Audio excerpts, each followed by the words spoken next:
Hi there, I'm Felicity Davis, and this is a little about my senior literature capstone. I want to put in a trigger warning and mention that there is a mention of suicide. I started this capstone out with the general idea of struggling with mental health within college.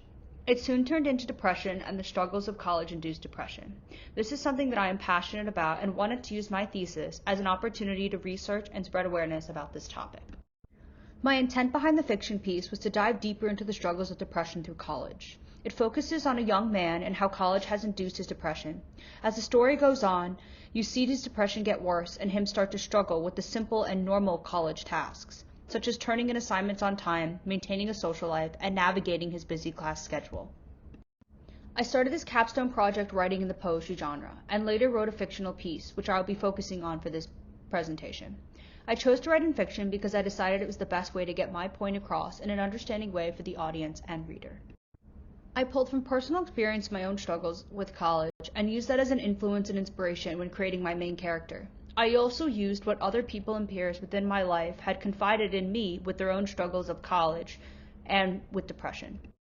Something that I learned in my psychology class is that with men, it's more common to have mass depression. This means that it's more common for men to hide their depression and symptoms. This is assumed to be due to the societal pressures of men needing to be less emotional. Therefore, I chose to speak from the male perspective.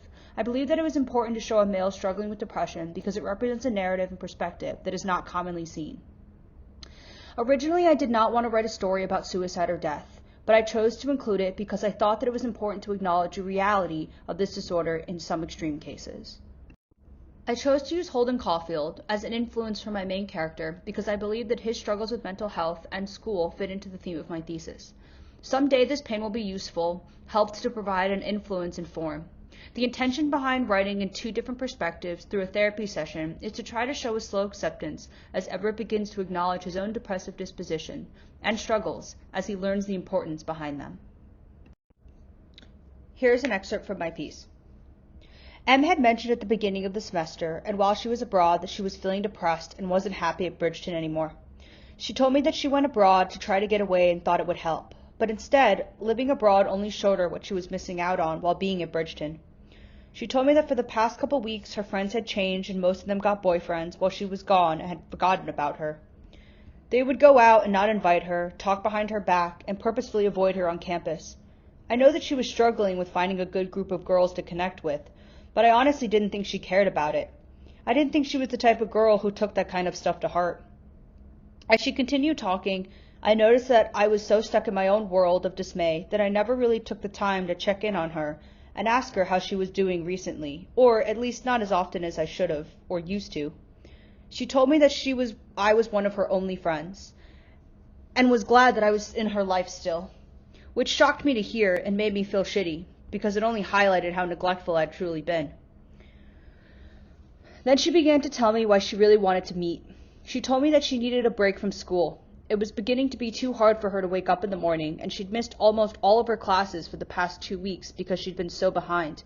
She said that it was impossible for her to catch up now and stay on track. I listened intently as she continued to lead up to the point I hoped she wasn't going to make. But she did. I'd rather just come back in the fall, she told me. I heard the words and my heart dropped to my stomach. I felt guilty for not realizing sooner how she felt. It was hard for me to admit that I hadn't asked her how she was doing, or that I didn't even notice how much our friendship even mattered. I was sorry for not reaching out more and paying attention to you. I should have been there for you. I really am sorry. She assured me that it was okay, and that wouldn't have changed her mind anyways.